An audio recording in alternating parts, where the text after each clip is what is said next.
देखिए, सच के लिए एक संघर्ष करना, सच को स्थापित करना, ये अपने आप में एक बड़ा संघर्ष है।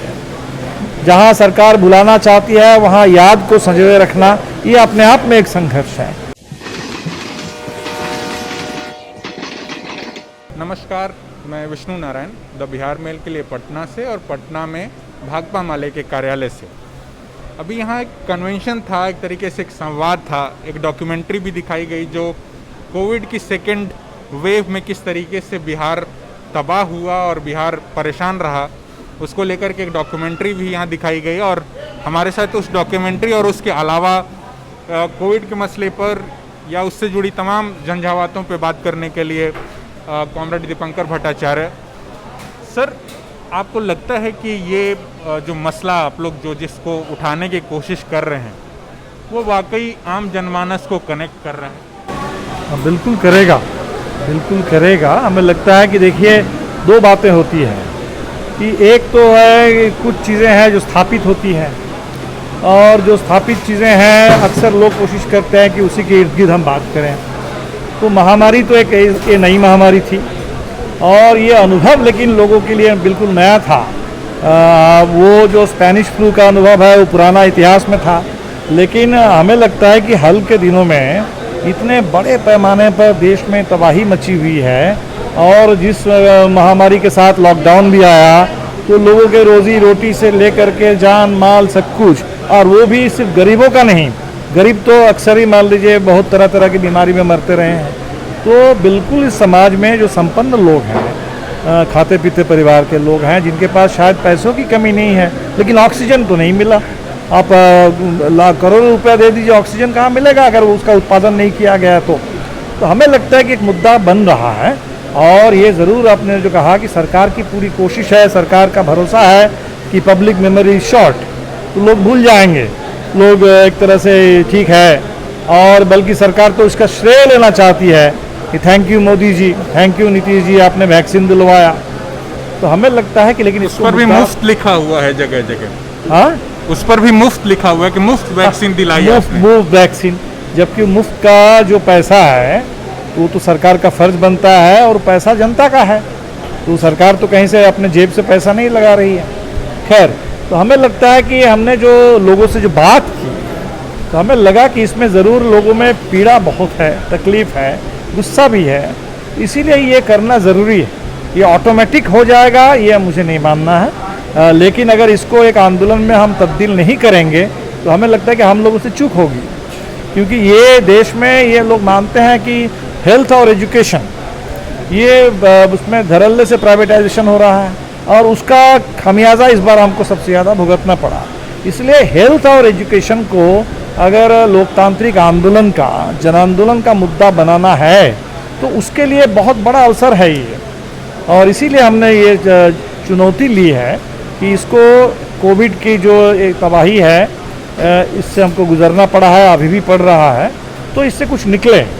एक हम काम कर रहे हैं अपनों की याद, ताकि हम लोगों को भूले नहीं, और याद के साथ ये बात भी, अफसोस भी जुड़ा हुआ है कि अगर हमारे देश में ऐसी राजनीति होती जहां जनता की बात होती, ऐसी सरकारें होती, ऐसी स्वास्थ्य व्यवस्था होती जहां इलाज के लिए इंतज़ाम रहता, तो शायद हम बहुत सारे लोगों को बचा ले सकते थे। अगर आप जो अपनी बात कह रहे थे, अपनों की याद करने की जो आप बात कह रहे हैं, उसको आप मन की बात के बरक्स खड़ा करने की बात कह रहे हैं। बिल्कुल, हम कह रहे हैं कि मोदी जी मन की बात करते हैं और वो धीरे धीरे लोगों में लोग उगने लगे हैं, लोगों को पता है कि वो बकवास है। तो और हर संडे को हमने शुरू किया है कि हर संडे को हम लोग करेंगे, मोदी जी आखिरी संडे को करते हैं, और अगर धीरे धीरे हम देख रहे हैं कि फैल रहा है तो लोग अगर इसको याद रखेंगे तो मोदी जी जिस भरोसे में है कि कोरोना मुद्दा बनेगा नहीं, और अगर इसमें इसका भी श्रेय हम ले लेंगे और मौत को छुपा के रखेंगे, लेकिन हमें लगता है कि ऐसा लेकिन नहीं हो रहा है। इस बार ये मुद्दा बन रहा है। उत्तर प्रदेश में भी जिस तरह से गंगा में लाशें बहती रही हैं, मुद्दा बना है और बनेगा, और कोशिश हम लोग करेंगे तो ये सिर्फ मुआवजे का भी एक मुद्दा बनेगा, और स्वास्थ्य व्यवस्था में नीचे से ये मांग उठेगी कि हमें जो हमारा हक है, हमें अपना हक दो।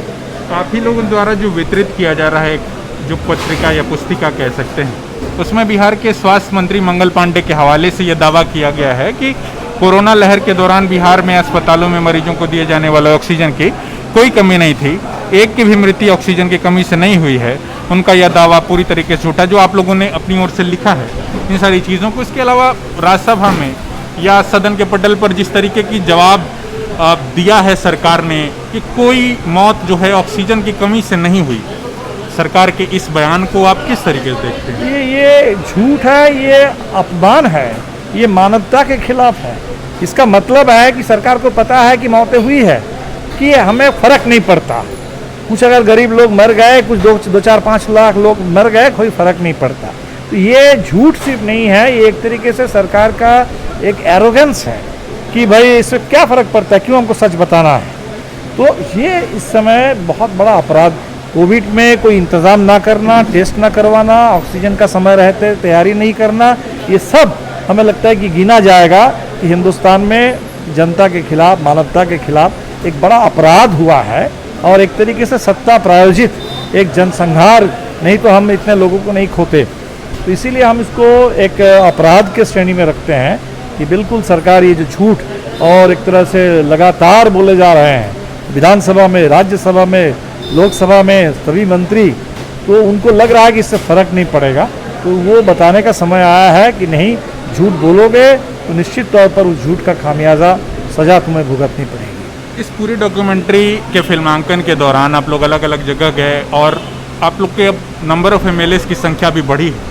तो जो आप आंकड़ा बता रहे थे कि लाखों में अगर एक आंकड़े को देखा जाए तो क्या आप लोग इसको लेकर के सरकार के पास भी कुछ जाने वाले हैं? आप लोगों की कोई योजना है? अभी जो विधानसभा का एक बहुत संक्षिप्त सत्र था, हमने कोशिश की कि उसमें एक दिन इस पर अलग से चर्चा होती, उस तरह से नहीं हुई, लेकिन जो स्वस्थ बजट को लेकर चर्चा हुई उसमें सुदामा जी ने उठाया और हमने जो आप हमारे पास आंकड़े हैं, एक तरह से ये प्रोविजनल और एक बहुत लिमिटेड ही है, वो हमने सरकार को सौंप दिया।